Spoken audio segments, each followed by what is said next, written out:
Today I'm joined with Eron. Thank you for joining me. What's up, guys? Hello, I'm happy to be here. So, Eron, I think straight away the most fascinating question that we all want an answer to is how do you become a digital nomad? That's a big question. How do you become a digital nomad? I think, okay, all right, let's just get right into it. The first step, the first tangible step that you need to do that is one, like, it's a bit cheesy, but like, actually believe it's possible. Because I feel like you see so many people doing so many things and you hear things thrown around like drop shipping and Shopify. Like those are two that come to mind, and you're like, that just seems like this crazy world and I have no idea where that would be. But like everyone, okay, to step it back in a really philosophical place, I believe that if you have a vision or a dream, like it wouldn't exist inside your brain unless there was a way to achieve it. Like anything you can imagine can be achieved. And if you couldn't achieve it, you wouldn't even be able to imagine it. So applying that to being a digital nomad, if, working online and living in whatever space you choose to place yourself in is appealing to you, there has to be a way. And I think one, you should start reading good books, getting into Abraham Hicks, Rich Dad, Poor Dad. But like, as far as tangible steps, I would say you need to figure out first, like what you're passionate about, because you can never be successful in anything unless like you actually enjoy it, So there's so many routes and none of them are right. None of them are wrong. Like I meet people here. So I'm based in Bali, which is a huge hub for digital nomads. And I'm always perplexed by what people are doing and what people are selling online. And like, I would say the majority of people I meet are selling their own online products and utilizing social media as a platform to sell them, like whether that's presets or recipe books or anything you have authority on that you can share on, selling that is like a huge thing. But like, where was I going with that? Just acknowledging what your skills are and thinking about how you can apply that and sell that, because what you have, someone needs, Does that answer your question? Those are some fantastic points. So the first one, you said you've got to believe it. And so in my videos, in my audience, we call this frame. You have to frame it as possible, because if it's outside of your frame, then you won't find the way. And so I think your interpretation of this one was that if you believe it's possible, eventually you'll find the way. If you don't believe it's possible, if you're one of the people who are just watching the videos and saying, oh, these guys they're all faking it somehow, then you're going to stay the same. Because there's some people, and I think I was one of them for a while, who like you pursue it for a long time without the belief that it's even possible. And like you can never achieve anything based on that standpoint. It's impossible, Belief. It carries you. I mean, belief is also what carries you through hard times when it's like, because everything has its ups and downs, no matter how much passion you have. And people say you never work a day in your life. But like the truth is there are some days that are less good than others. But like if you actually are showing up for something that you enjoy and you believe that it is your calling, like what inspires you every day, then you can't fail. You can't fail at it. I like that. This is like that philosophical benefit. What is the terminology that you like to use for it? Is framing it. I like that. Yeah, just put it into the actual reality that can exist. I feel that. That's it. Put it so. Yeah. I frame it to be possible. It's in my frame that it's possible. It's in my frame that I'm a confident, attractive, sexy motherfucker, and so I act like it. If suddenly I started framing myself to be like a socially weird type of guy, I'd be stuttering a lot in this call. I'd be not holding eye contact even though we're on the screen. I'd be like looking away whilst I speak to you. But because I've framed myself like this, it's almost like that. It gives you that positive feedback loop. So when you believe something from the start, we're getting close to the line of the law of attraction. And what do you think about all that stuff? I'm 100% all for it. I feel like I've been reading a lot of different books that, talk about, like, I don't know if you are very into Joe Dispenza. Have you heard of Joe Dispenza? he's like the scientist behind law of attraction. So like years ago he healed from, and I recommend listening to podcasts. I don't listen to many podcasts except for ones that feature Joe Dispenza. He like if you look at medical science, and it's easier to grasp medical science, and this is going off on a huge tangent, but like there's a lot of things in medical science where people make miraculous healings, and it's called it has a name. It's like a spontaneous, like there's no science for it. But when you think about the mind's ability to control what's going on, not only internally, but then externally, if we're all just a bunch of energy floating around atoms and molecules, it becomes a very, like the law of attraction becomes less esoteric and less spiritual, and can actually be interpreted in a very scientific way, you know. And I'm not an expert on it, but I really do believe in it. Like, and especially when it comes to attracting money, and, you know, as a digital nomad, things are fluctuating, this and that. And I'm not an advocate that you need to be crazy hustling all the time. I think there's a balance. Some people work better as hustlers, and some people work better as, personally, I like to work less and have more fun. And I find that intuitively flows me to find the right path and the right clients and the right everything. And I guess it is kind of the law of attraction that I apply to that. Like one morning I was feeling like I didn't have enough money, and I listened to Abraham Hicks. You probably know Abraham Hicks. You don't know Abraham Hicks? Okay. Well, yeah, it gets a bit deep into that, but like there's a rampage where she just like psychs you up on how you like can have all the money you want in the world. And literally later that day, like I received a paycheck. I've seen so many examples in my own life of like the law of attraction coming into play, you know? I'm for it. Like that, and I've seen so many. I think I'm in the disbelief section right now. Like, you've all got to be lying to me. But okay, well, let me send you some like different resources in this and that after, because I was there too about 2 years ago. But like, if you fundamentally think you exist in a world where everything you can imagine is possible, it just kind of lines up with that belief really nicely, you know. Like even if you don't, here's a beautiful example. All right.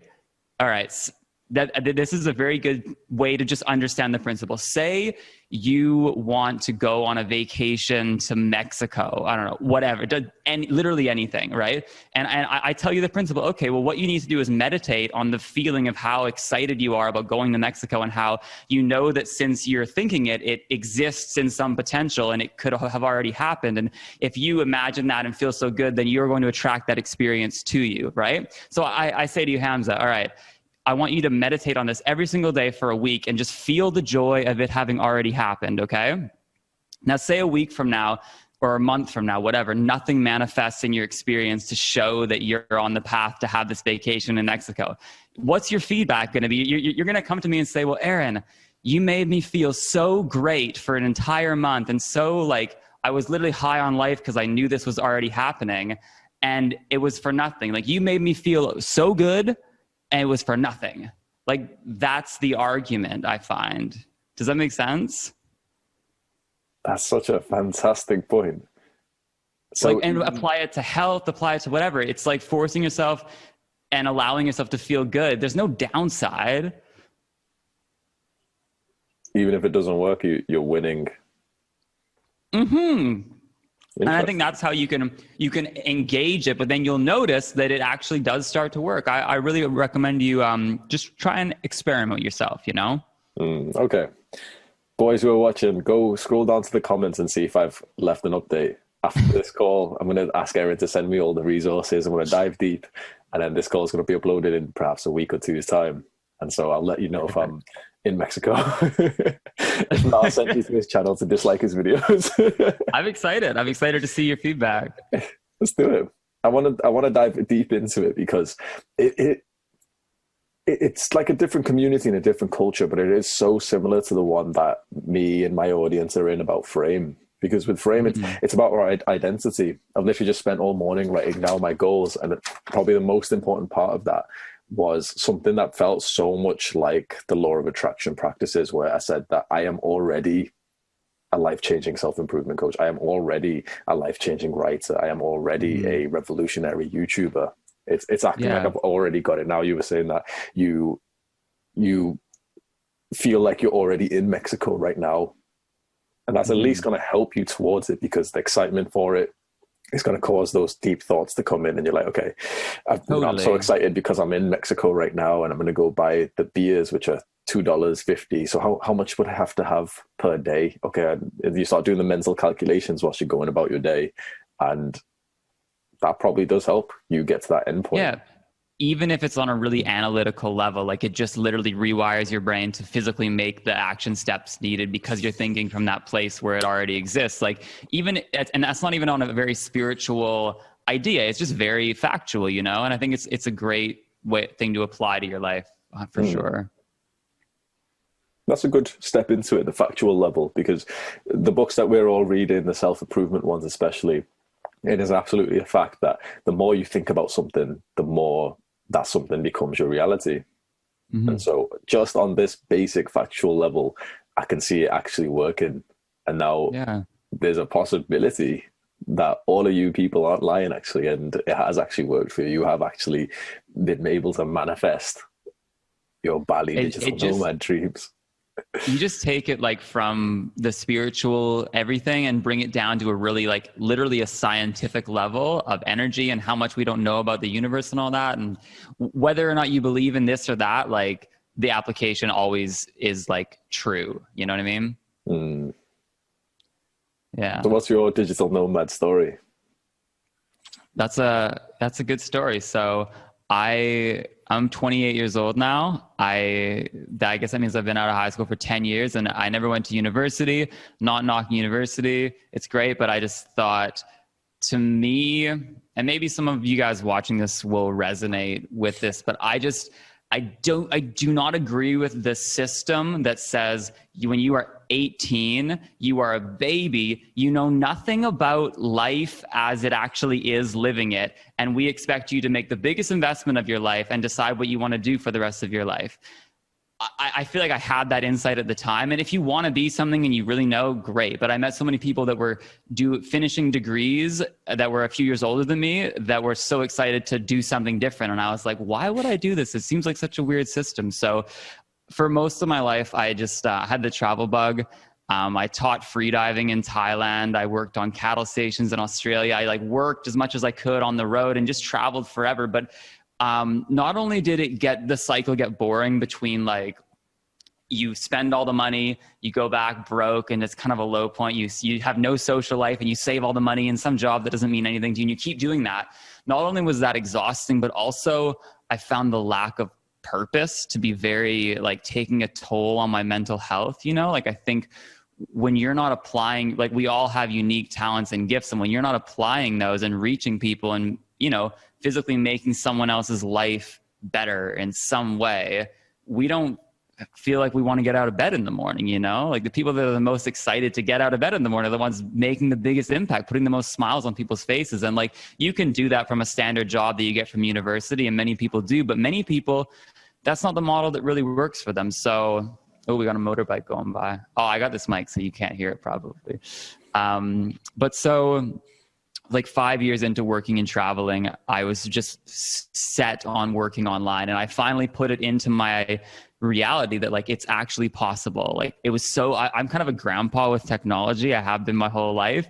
And I just thought like, I can't possibly do this. And eventually I made the shift. Like I can do this. I know I can. And that was about 3 years ago. And then things just started lining up. So I'm in a network marketing thing. So I'm a water dealer right now. And how I got into that was, you know, just because when you decide that you believe something's possible and you're always just in that state of mind, things start to line up. You start to make connections. And so I sold a van back in Canada. I was doing a little road trip in the summer to this guy who worked online in this fashion. And he asked me questions for 10 minutes about the van. And then I asked him questions about network marketing and affiliate sales and all this for like an hour, and continued to pound him online for the next many days. And I kind of sat with that for a few months until eventually I dove into this system. And then I've been doing that essentially ever since. And it's created kind of quite a passive stream with the team that I work with. And so I've been able to live in Bali for the last 2 years, which was like, what amazes me, to just cap off this story, is how fast I was able to achieve what I wanted once I decided that not only did I believe it, but I was going to actively like make it happen. It was like literally bing, bang, boom, boom, boom a year later. And not only am I starting, I'm in Bali, which was my dream for the longest time. It's wild. It's actually wild. That's amazing. It's nice to tell the story and just think back to like where I was, because I'm sure a lot of people are in this place now where you're just so wanting more, wanting to give more, wanting to apply your passions and just feel the freedom, but also feel the passion and purpose, like, 'cause it all matters. So you know what, let's dive deep into the college debate, because this is something I see quite a lot with the young guys I speak to, that they don't even want to go to college. They don't want to study whatever subject they're looking into. It's just that it just seems like the automatic route for them. Yeah, I think it's cultural conditioning. I don't know if you've read the book, The Four Agreements. It's a really short, beautiful read, and a term that they use in it to talk about our life and how we're, I think that the popular term is conditioning, but they use the term domestication. And I think it's actually really accurate how like we are bred to have certain belief systems on how the world works. And then, that's what you do. You go to university, blah, blah, blah, blah, blah.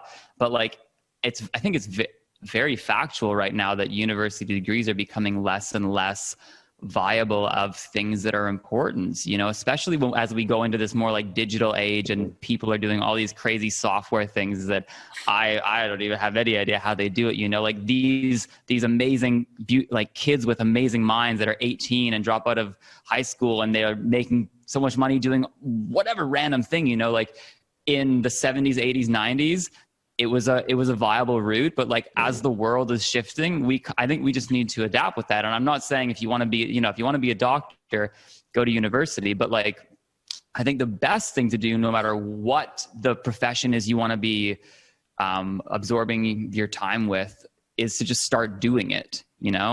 Don't take like, okay, just a random interesting note is like the business teacher. And you probably can learn a lot of good stuff. Like I like to speak in like very heavy statements, but absorb this at your own pace and disagree if you want. Please disagree with what I'm saying, if it doesn't resonate with you. But like the business professor in university, he's not a business person. He's a teacher. If he was a business person, he would not be teaching you. Like, Completely agreed.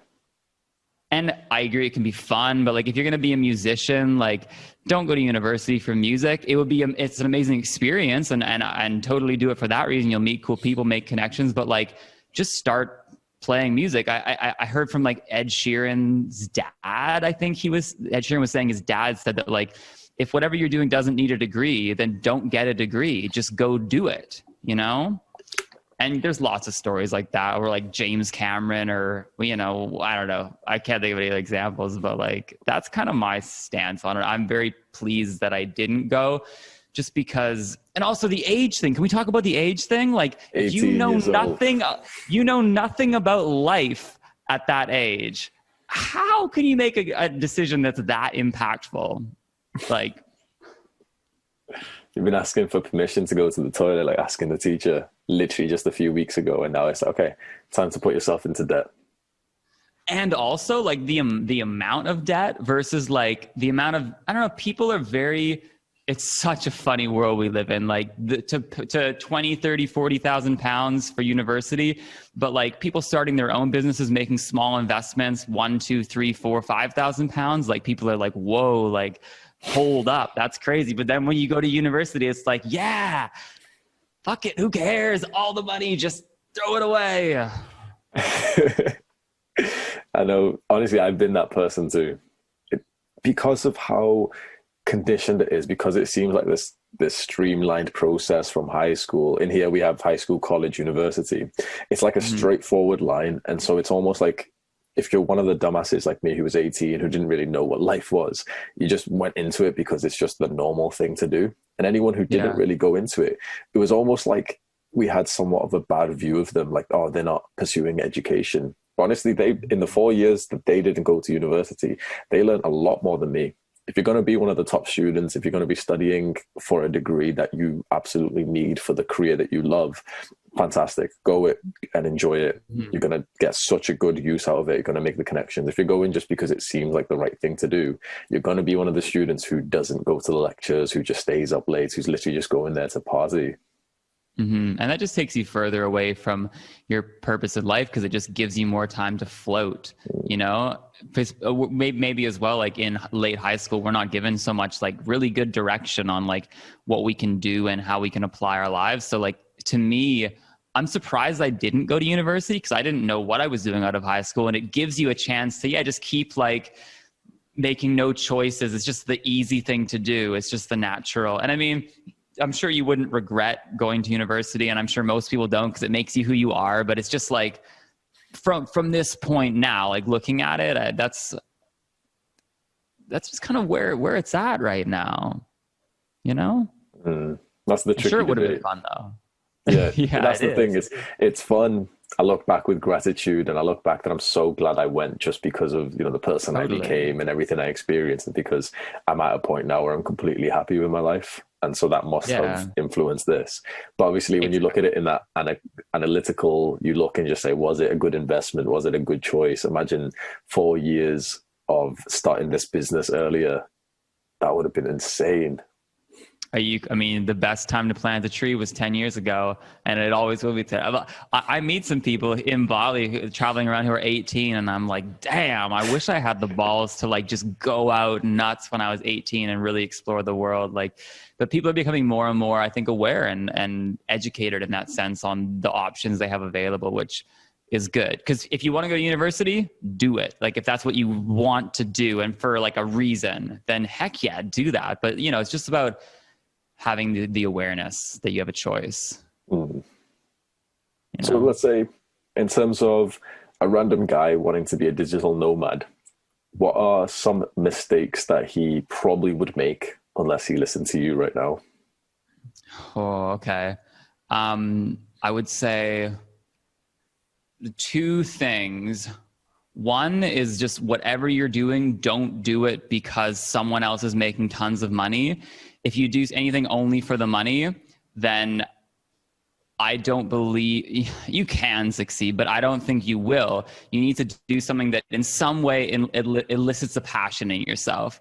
All right. I always tell people you can only succeed at things if you're having fun doing them. You know, like the best skateboarder is the kid who enjoyed it the most as a kid, and that ensued him to keep doing it. The people that are the best at anything, piano, people that actually enjoy it the most, because the second it becomes difficult or whatever, or too much, like it's the person that is enjoying that keeps doing it. So I would say don't look at just the money is a huge thing. Like, there was a lot of things I could have started doing and I just didn't resonate with them, and I knew I wouldn't. So, okay, focus on actually what you do enjoy doing, or else it'll bring you no joy in anyways. And what was the question? Okay, if people don't listen to my advice, what are the mistakes they'll make? Okay, another mistake is a lack of consistency. You know, like people get kind of hot-headed. They get an idea. They're like, "Ooh, I'm going to do this and make tons of money really quick." No one makes tons of money really quick.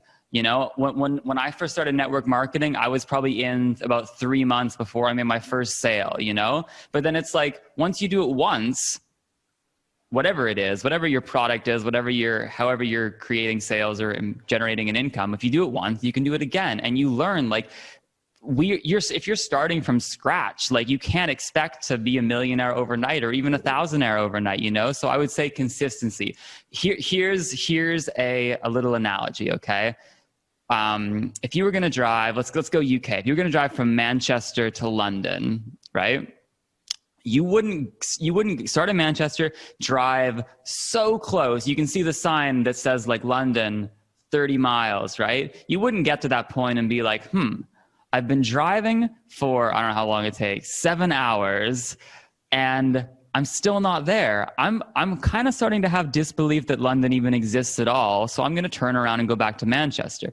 You wouldn't do that because you can physically see the sign and you trust that it's there, right? But so often we do that in these journeys we have starting new businesses. Like, the problem is you don't know how close you are to the, not the finish line, but to that mark that says, oh, actually I am making ground, you know? And I find so many people are consistent for just too short a time, you know? Like don't do it for a month, do it for a year, you know?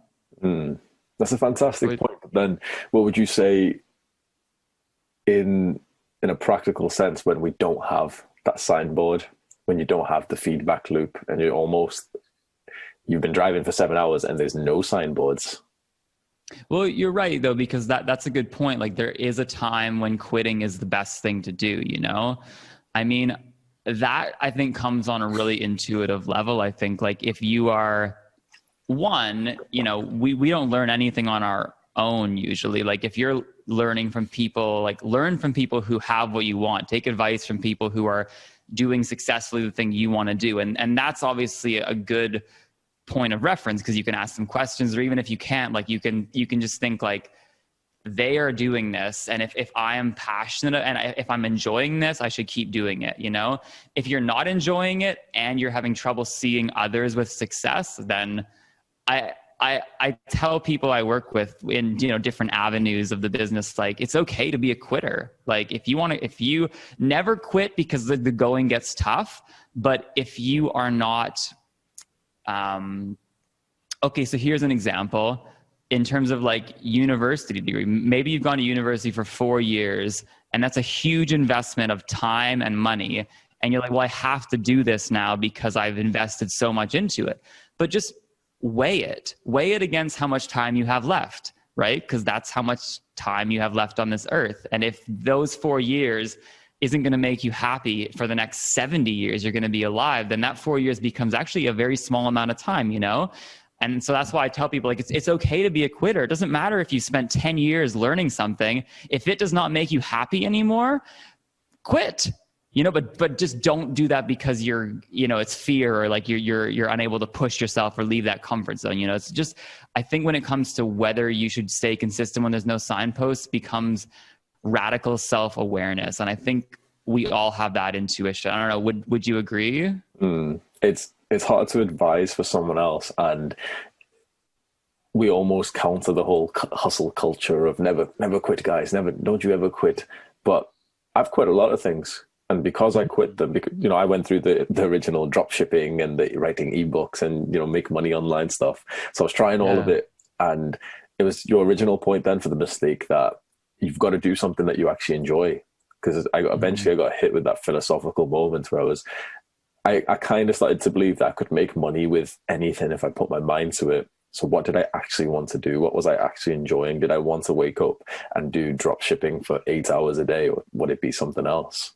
And when I realized this, I then thought, okay, it's not exactly quitting, because I'm not quitting this pursuit. It's just that I'm changing directions. I'm changing the trajectory. I'm changing the vehicle. This car's not been so good. I don't like driving this car. And there's someone there who's driving a car, which I thought, you know what? That car is YouTube. And I kind of like YouTube. So I'm just going to rob this guy's car, start driving it instead. Absolutely. It's not quitting. You're exactly right. It's not quitting the pursuit. It's just changing the vehicle, and it's misconstrued sometimes. And there's this with the hustle culture, like a great example is how I'm here right now. Like I have a love-hate relationship with Instagram. It's literally afforded me the entire life I have, and I'm super grateful. But it's not an app that's very supportive of its users anymore in a lot of ways. It's not searchable. All your content disappears. Anyway, so I wanted to get into YouTube. But like on an analytical level, I know like it's going to take me years and years to build up an audience. But it didn't matter. I was just like, I just feel excited about it, you know? And follow your excitement, follow that bliss. And then randomly, like, I don't know if you found me through my YouTube channel or it just like got you excited to have me on here, but like my channel with 82 subscribers, like is already building these connections. And it's like on an analytical level, that doesn't make any sense. It shouldn't be doing that, but like it is. And it's just because I followed my passion. Boom. Because it's not so much the vanity metrics. It's not just the numbers on the screen. It's the value that you provide to the viewer. your value was insane. Like, you've got the small channel and everyone says, oh, I can't believe your videos are so good with so little subscribers. It doesn't even matter, the subscribers and everything else. That's mostly just the time period where, you know, the algorithm slowly and surely gives you a view here, then a view here, then 10 views, 100 views. Right now, your videos are insane. They are such high quality. When I watched them, I had the same thought, like, oh, he's only got 80 subscribers. But I thought, I can see you growing very, very heavily this year, because the content quality and the value that you're putting out is very, very high quality. Yeah, I appreciate that. I mean, I have been honing videography skills for a long time, and I kind of just thought, why am I not applying it here? But yeah, and this is the thing where consistency comes into play. And for me, like, it's going to be easy to stay consistent on YouTube because that's where I have the most fun right now, you know, like, and so there's no, it's not, I mean, it's hard sometimes, but like, it's not in the bigger scheme of things. It's just following the path of least resistance. And there's a psychological basis for everything you're saying here. This is extrinsic and intrinsic motivation. So intrinsic motivation is you'll do something because you want to. The piano player who's playing because he literally wants to play, compared to the piano player who's practicing because his father is getting him ready for the big tournament. And I like that. Right now, that YouTube's balance. got the intrinsic motivation, so you literally want to do it. Yeah, exactly. Yeah, it is really fun. I do love it. So when you're networking with, or you're meeting a lot of people in Bali, what seems to be some of the most common employments that they have, or the type of job that they have? That's a good question. Yeah, because I'm very curious. Like, I go to the sauna every day. Like, I spend a lot of time in my home just caved up hermit working. And so I always try and get out to this little sauna every day to just see people. And they're all, you know, mostly every expat, especially right now, because there's not really any proper tourism, everyone here is doing something online. And so you're right. I talk to them, and most people are either coaches in some ways, like whether it's a manifestation coach, a health coach, or a business coach, people that help others get more clients, or a mental health coach, or like a lot of coaching aspects in that ways. And then those people often as well have like digital products. I think having a digital product is like, if it's actually fits in your niche and you are excited about it and it is real value, I think it can be really advantageous. Like, I'm working on a vegan cookbook, as well as some Lightroom presets, you know, just stuff that I have expertise around. And that's going to, you know, make me $100 a month, and it just keeps doing that, you know, like, and people, I think, leverage that in all sorts of aspects. I do meet other people that trade Bitcoin, that do other stock market trading, which I'm very like, I want to learn more, but I'm very just like, that's a whole new world. Or as well, people that create products and ship them through Amazon. And that's another, like, so many things that I have so little expertise on. But that everyone's found their own niche of how they're able to live here and stuff. Yeah. Or even people that create their own products, like physical products. I know a guy that sells socks. He created a good sock. He sells it. Like, what makes it good? I don't know. He just said they're good. He said, take my word for it. I think you know what makes a sock good is marketing, you know, like I think anyone can make a Nike shoe. You just can't put a check on it. That's deep. What about that? So, you know what, like, although everyone's, you know, they've got their own individual niche, probably the most common factor amongst everyone in the digital nomad community is the multiple streams of income.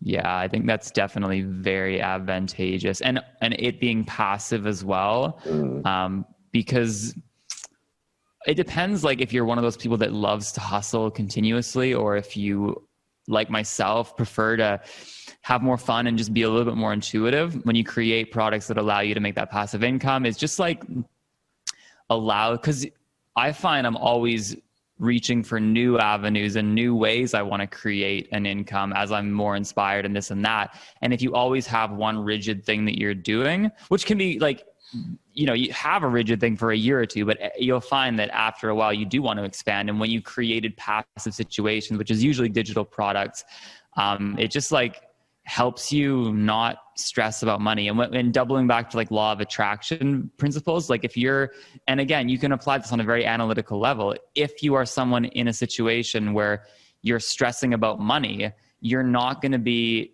in your highest self, where you're attracting like the ideas and the little synchronicities you need in your life to be in a situation where you have more money. So in that way, less is going to attract less, you know? So the passive is just makes you feel a little more cozy and comfortable as you're creating, if that makes sense. YouTube's real good for that. You'll see absolutely. That's why I'm dipping my toe in the pie, or whatever the expression is.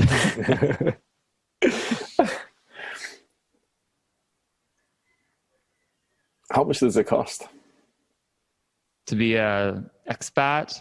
Yeah, that's a very roughly for Bali. I don't mean to like boast, but like I'm very, very peaceful with my money, in the sense that I don't really notice where it's going. I just know that I always have enough and I always give enough. But if I think about it, if I go for like rent, that would be about anywhere between I would say, like, including visas and, you know, because like for me living in Bali, I have to pay a visa every month, and then food is a big expense if you eat out a lot. I would say maybe you could definitely easily do it for £1,000 a month, like easily, if you know, not living super luxe. 100% £1,000 a month. You could probably do £600 a month, I would say, if you know, are quite frugal, because you can get accommodation here for £200 a month, and that's like bare minimum accommodation. You really, the thing about Bali is you really get what you pay for, and there's like cheap, expensive, and everything in between, you know. And I kind of live in the mid-range of that, but then I also cook a lot at home, where my food bill per month is probably like less than 100 quid, because maybe even less than 70 or 80 quid, because I cook so much at home. And it depends, but it's less than you think, and it's way less than like what you would probably pay living in the UK, for example. So that's encouraging. And Bali is more expensive than other places. I feel like other places in Asia, if you really want to just get out and start that experience, but you're not making a lot of capital, like 500 quid a month is probably going to get you by, you know, at least with a little savings. And then your business takes off as you feel more inspired. You know, like, it doesn't take much. Like, my advice to people in that situation is just go for it. Like, when I moved to Bali, I was scraping enough to get by. And that might not be for everyone. It might stress people out. I had a little bit of savings, but like the energy and the connections that I made from being here is invaluable, you know? How much is your current place? Because I saw the video of your, like, the jungle hut villa thing that you're in. Oh, I'm not staying in the jungle hut. That was just a cheeky Airbnb. But my place, I'm actually, I keep meaning to put a house tour out on YouTube, but I got to get the drone guy. But I paid only about £8,000 or £9,000 for 2 years. Wow. So in Bali, like, you can pay monthly, but a lot of places lease it yearly, just because that's what they want to do. And so I got mine for and to be fair, it was a little bit lower because of, you know, COVID season and everything. But yeah, it's the house tour will be out soon, and you'll see. I'm excited for that. So that's interesting. Yeah. So I think one of the recent things I'm seeing with all of the digital nomad YouTubers is they keep saying, just do it. It's so much cheaper than you actually think it is when you're currently living in the UK or in America. Yeah, that's the thing. If your income is starting to be mostly online, it's going to be more difficult for you to live, especially like the UK. I stayed there for a while. It's quite an expensive, you know, like the wages are a bit higher, but also the cost of living is higher. So if your income shifts to being online, it just makes sense. If you want to go somewhere a bit more sunny, like it's going to be easier on your bank account too. It kind of just, why not? Have you got one more space there? Let me move in, please. Yeah, when are you coming down here? I'm ready, man. I'm making enough. As soon as the borders open, expect me there with a suitcase. Yeah, okay, sweet. That's great. We'll go have a coconut, we'll have a coffee, whatever. It's I'll show you around. Oh, fantastic. The borders are constantly doing weird things right now. I just stay out of it because I'm in, and I'm like, I'm just never leaving for the next couple of years till everything settles down, you know? So, yeah. Have you read The 4-Hour Workweek? I haven't actually. That's a book that I'm missing. Why?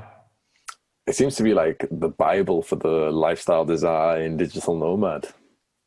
My friend has it, and it's one of those ones that's been like on my mind for a while, and I'm going to read it.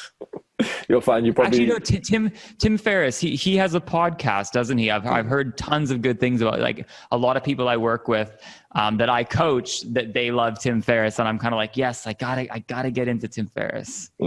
Fantastic author, and the book as well is. I've literally keep it like right by me. The book is a masterpiece in my opinion. To be honest, you probably know most of it already. You probably follow like most of the rules, the way he explains lifestyle design, the online working, outsource. Do you do any outsourcing? At the moment, no, I don't think so. I don't at all. Except for maybe the drone guy. I was just gonna say the drone guy. I'm sorry, like there's not that many things I need to outsource, but I was gonna say like I probably do practice a lot of principles in the 4-hour work week just based on, how many hours I work in a week kind of thing. And maybe there's some similarity there, but at the same time, like, I think it's always good to like keep your mind fresh with these books. And like, even if you read the same books over and over again, I tell people like mindset, like I love a good analogy. Like if you go to the gym and get real strong, you don't say like, okay, I'm strong now, I'm done. I can stop going to the gym now. It's like, it's a muscle. You have to keep it active. And I feel like mindset and staying in whatever frame of mind allows you to really fire at your best. Like that is also a muscle. So if it means reading the same book twice a year, then that's what it means. It's okay. Absolutely. I've started preaching that as well. I thought it'd be a waste of time. I read this for the second time. And I actually said this in one of my videos that when you take a little bit of a gap, you read a book and then you read it again 6 months later, 12 months later, you feel like you're not going to get any value, but you understand the value of it so much more because you've had a little bit of your life change. And so the second time reading this, it's honestly like I got 2 or 3 times as much value from it. Absolutely. Because it's like all the principles in all of these books, however, like business or spiritual or self-development-y, like on a cognitive level, they're all dead easy to understand. But to go from cognitive to actually like fully embracing that way of being on a daily basis is completely different. Like it's a practice. You can understand it in a minute and it might take 10 years to be fully immersed in that way of living, So I think a lot of people don't understand that. They're like, I read it, I got it, it's in the back of my mind. It doesn't work like that, I don't think. So what's the most influential book that you can think of right now? Oh, that's such a good question. Maybe just because it's on fresh on my mind, I'm reading a book right now called The Way of the Superior Man. It's by an author, David Deda, and it's very much about like, I don't know, being a man in today's society and culture and what that means. But it like defines a lot about purpose and living from a place of purpose. Because I've read a lot of books one I would recommend is The 7 Spiritual Laws of Success by Deepak Chopra, or anything by Abraham Hicks, Ask and It Is Given. These are all very law of attraction based books. But for me, that's kind of the ground I've liked to really immerse myself on. But this book, I feel like as a man, identifying like your purpose and the fire that gets you out of bed every morning. Like there's something in this book that hit me more than anything's hit me ever before. And this is probably like, it's one of those things that we all know, but we don't stop to think about. And that's whatever you're waiting to do in your life, the thing that like, ooh, once I get this, once that's done, once my podcast has this many subscribers, once my channel is this, once I'm healthy enough, once I'm whatever, once my ducks are in a row, I'll do the thing I want to do. That is the most flawed thing that somehow we all can't help but keep feeding to ourselves, because the truth is you will never get there.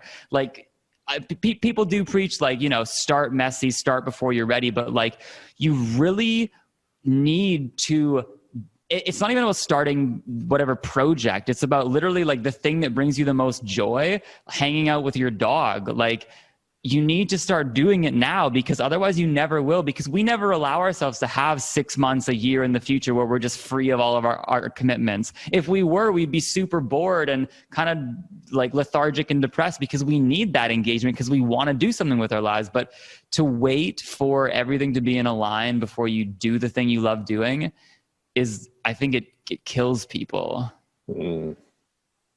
Taking action. And that book, The Way of the Superior Man, is what gave me that little juicy bit, and I'm really into it. So what's your purpose? My purpose is to live as a pioneer in as many ways as I can when it comes to physical health, mental health, spiritual health, which encompasses exercising and dieting and understanding the nature of how we could actually live on this planet versus the domestication that we are led and brought up to understand. And to kind of sum all that up, what I mean is I want to live true in as many ways as I can to inspire other people and kind of pave a path just to show what's possible. Because I feel like in a lot of areas, there's a lot of misinformation and things that we're just not taught in school, and we're raised to be these adults that really don't have a grasp on, like, we're not taught around like health in school, we're not taught around purpose in school, how to like, we're not taught around spirituality and like meditating on and that's not even like an esoteric thing. It's like physical scientific benefit of meditation. You know, it's so grounding and important. And my purpose is to live fully in all these facets and be able to lead as an example. Beautiful. Yeah. What about yourself? To help young men with their self-improvement. Perfect. I love that. by being, you know, a pioneer in your own way, right? Because you can only lead by your own experience. That's it. I love that. That's interesting what you just said about, we're just coming back to just critique the education system some more. I've made a few videos like this, and it gets a little bit emotional because it doesn't make sense. We can go to the instant level that school wasn't to make you ready for life, to make you into a happy, healthy person. It was just to push you down into that domestication to be a good worker. And fair enough, okay, it probably is that. But then what's strange about it is that if they taught you health, if they taught you about mental health, physical health, if they taught you meditation, you would actually be a better worker too. And so it seems like it's all over the place where there's no use for it. Like, obviously there's uses, and everyone says, oh, but I made my friends in school. But it wasn't really that the school system set that up for you. It was just that you were all in prison and you just made friends with your cellmates. That's true. Making friends in prison doesn't mean prison was good. It just, yeah, I know what you mean. And that's a rough comparison to prison, but like a good thing to be distinctive on in this conversation is like, it's not the people, you know, in any of these systems, it's not the people. There's beautiful teachers that have inspired me so much just despite the system. But I think it is, that's a really good point. We would be better workers and better off in every way, but maybe it's just we would be more forward thinking and you know, begin to, because if you look at big corporations that have a lot of success, and you might call this a conspiracy theory, but I call it like a in plain sight theory, like, you know, whether it's the pharmaceutical industry or, you know, Nestle or Coca-Cola, these industries that have a lot of money and can manipulate people to be less healthy, to be consumers of whatever their good is. I feel like as more educated people, we would begin to like dissolve those things. Like I tell people, like, okay, here's a good example. Like we say plastic pollution's bad, and it is bad. And so we say, let's name like Coca-Cola. Okay. They're or, you know, even just water bottles, whatever those are, Dasani, I don't know. When we say they're the problem, but it's like, they only exist because we buy their products. You know, the consumer is actually the problem. And I think perhaps that's, I don't know, it gets pretty deep into like, what's the meaning of all this? But the school system is an interesting ball. You know, you could talk about it for ages. Like, what do you even say? Ooh, but there's a book, Your Money or Your Life. Have you ever heard of it? Say it again. Your Money or Your Life. Okay, no, I haven't heard of it. So go on. I just started reading it, so I'm not like completely on it, but a lot of what you just said breaks down where the author is saying that most people are making a dying instead of a living because they went through the domestication, they're working careers that they don't like, they're actually getting paid far, far lower than they believe. Because if you ask them how long are you working, they say 40 hours, and the answer is actually about 60, and you're recovering for all of the other hours anyway. So yeah. The author says that the cost of this, coupled with the materialistic society that we live in, the social media, the stunting on everyone, equals that the pollution, it equals the greenhouse gases and the ozone layer being destroyed. And so the cure to all of that is a form of minimalism. It's that essentialism. You just buy what you need. You set the point of enough, because up until you've really had this philosophical, deep thought, the answer to how much money do you need is always going to be more. And unless you've actually wrote it down and really, really thought about it, when how much is enough, you won't ever reach that much. And if you've got that mindset about money, then you'll have that mindset about consumption as well. I absolutely agree. And hey, that's why potentially moving to Bali or wherever is your dream place is actually really advantageous, because it'll allow you to be less involved in that system and live in a more minimalistic way, you know? And that all comes down to like a mental, like we are all cogs of this system. And I don't blame anyone for, I mean, I do on some level, but like, to be a mindless consumer and buy the carrots that are out. Like I spent time in the UK, and the plastic around like produce and stuff is terrible, but like it's hard to, because I met people, really hardworking people who, you know, they don't have time to have the concern about the plastic wrapped around their carrots. Like they're trying to survive and feed their family. And I get that. And it's hard to be conscious and make conscious decisions when you yourself are just trying to survive, you know, which is why creating a stream of income that is your own and online and gives you that freedom it literally allows you to be a better human in our world. Like when it comes to being a digital nomad, creating online wealth, however you want to call it, like not only is it good for your life, it is literally the best thing you can do for everyone's life, your outward impact. I say to people, the more money you have, the more money you can give. That's it's powerful, you know? And start thinking bigger and bigger and bigger. And it's like, wow, actually, I don't need that much things. I don't need that much money. But if I had more money, I could just do so much good with it. You know, we need more rich people that are very aware and I don't know, wanting to achieve good for both the health of the people and the planet. Generous. Yeah. Fantastic. Giving is getting. It's almost counterintuitive, but that family you said, okay, which are working hard, they don't have time to care about the planet.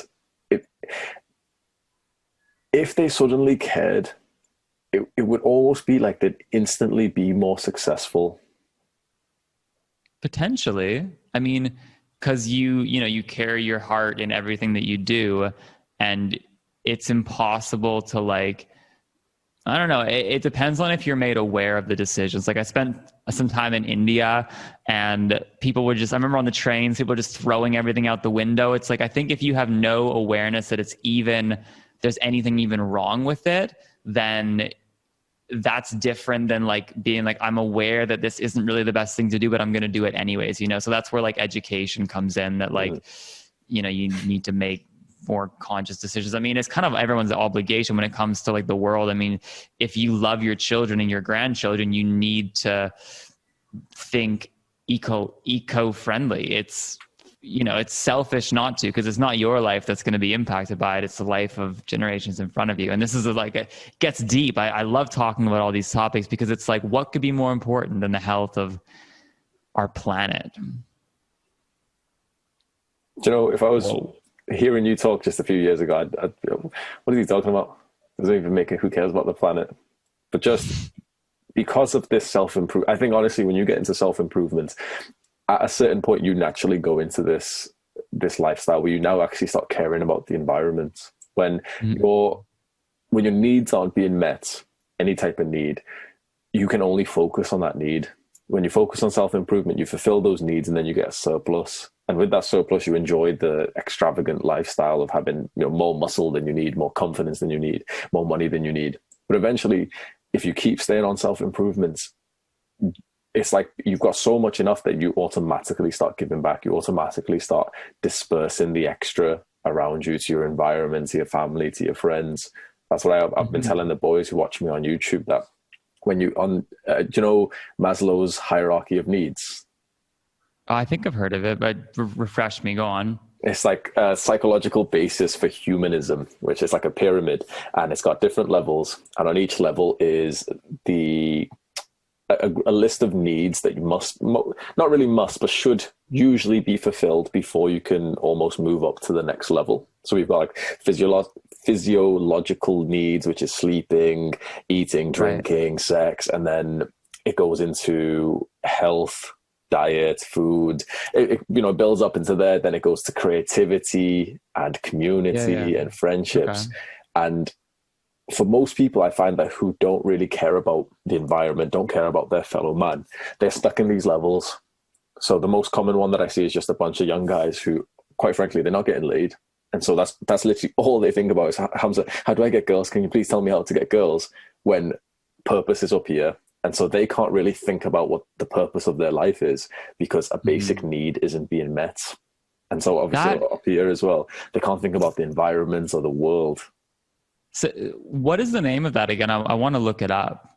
Maslow's hierarchy of needs.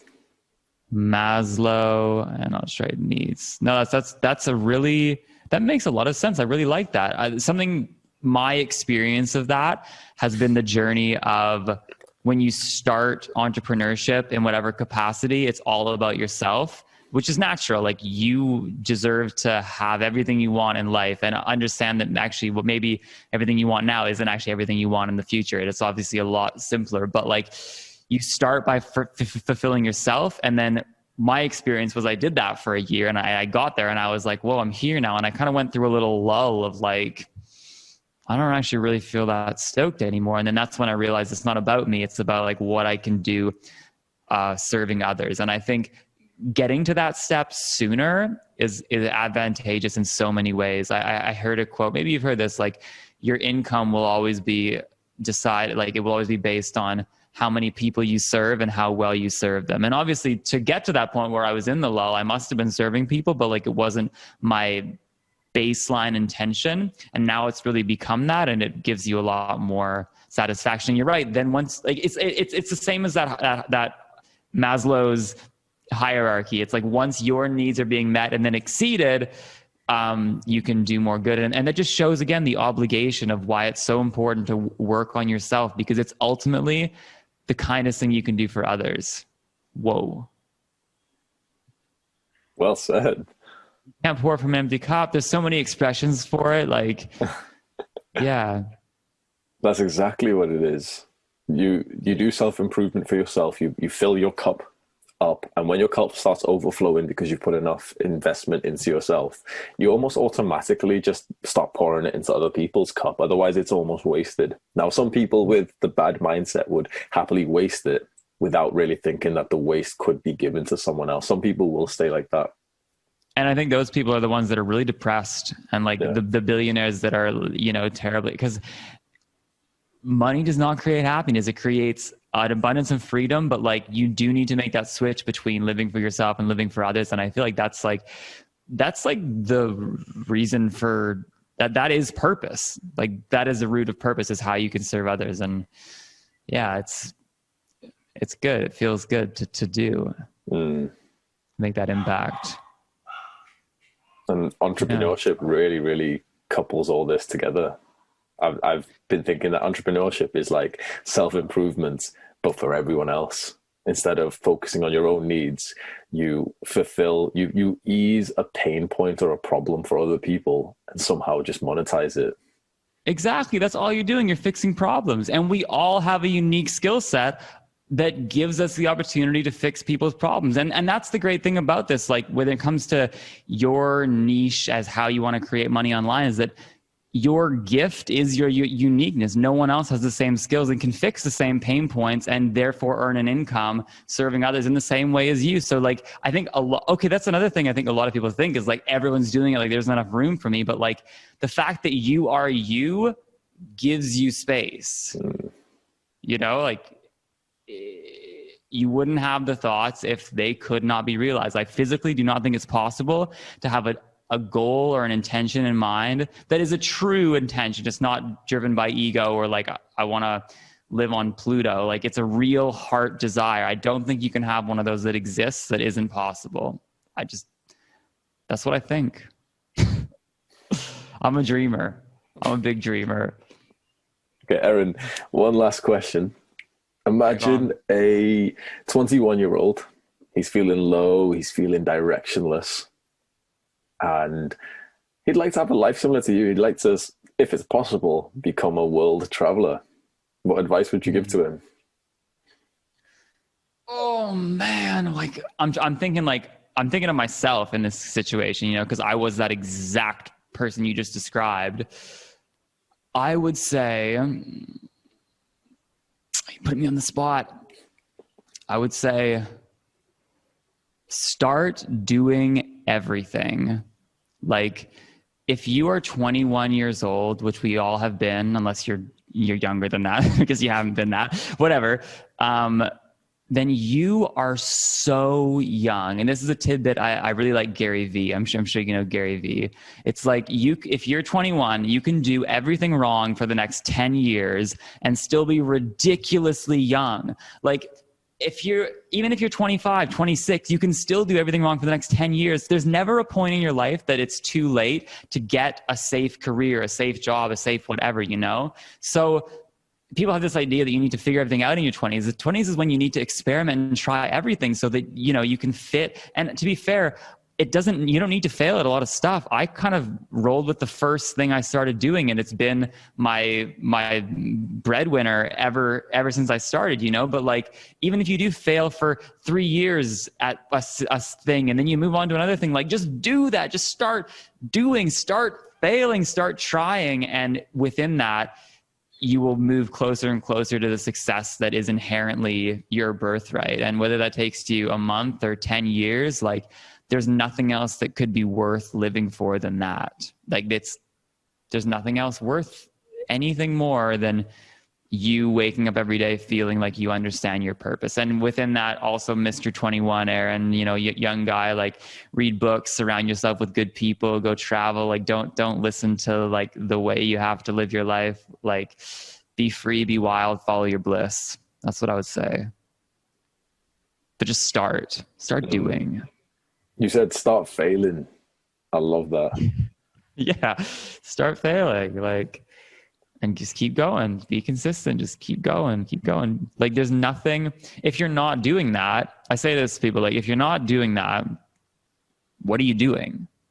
Like, what are you actually doing with your life? You're just coasting and settling for something that isn't what you were made to be here to do. I think, you know, it's your obligation, it's your birthright, there's nothing else to me. Yeah, that's what I would say. And I wish I could go back and say that to young Eron, but again, I am who I am because of everything I've been through. So, you know, I love it. Yeah. What do you think future Eron's thinking about you right now? I'd like to think future Eron's like, 28-year-old Eron, he's doing pretty good. He's pretty on. He doesn't know everything, but he knows he doesn't know everything, and he's just having fun cruising. I'm proud of that guy, I think.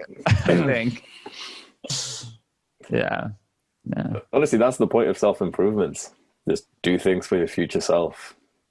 And we're always only doing the best thing we think we can do at the time, you know. So you can't be hard on yourself for the decision you made 5 years ago. You know, you look back at like, I don't know, old videos or this and that, and you're like, oh, I can't believe that was me. But you know, and I especially being like a content creator, I feel like even from like 2 years ago, I'm like, oh, that's still up there, like, ugh. You know, but we're all just doing the best we can in every moment. So like, again, like we need to be easy on ourselves too. The last thing I'll say on that note is like, when it comes to all self-improvement in any way, online businesses, whatever, starting failing, all you can do is your best. And if you always live on your edge and participate to the best of your ability, you can never be hard on yourself, because self-criticism is actually one of the heaviest criticisms you can have. But if you always just do your best, you know you've done your best, you can stop that self-hate whenever it comes up and be like, you know what? I'm just doing my best. I'm on this earth, trying my hardest and loving every second. No, I try to, at least. Beautiful. Eron, I'm very grateful that you came on the podcast today. I'm very grateful to be here. You host a good podcast and you ask really good questions. It's been heaps of fun, and I'm excited to probably watch the replay. Thank you. So boys, if you've watched this far now, Eron has a fantastic YouTube channel, and he's literally got, I think it's 86 subscribers now. Something like that, yeah. Let's get him to 100. Come on, we can do that, boys. I'll link That'll be amazing. As well. And his Instagram's got fantastic content. So if you're into wanting to be a digital nomad like he is, I'm in this pursuit as well. If you're into that, if you're into trying to think of the money-making ideas on all this like type of lifestyle, the 4-hour work week, he's your man. I'll have everything linked below so you can go and join him. Thanks, Hamza. I really appreciate it. And guys, feel free to reach out. I'm on Instagram. That's where I, send me a message, whatever. I'm happy to help in any way. So yeah, and just thank you so much for having me here. I really appreciate it. You're welcome. Thanks for watching, boys. Ciao.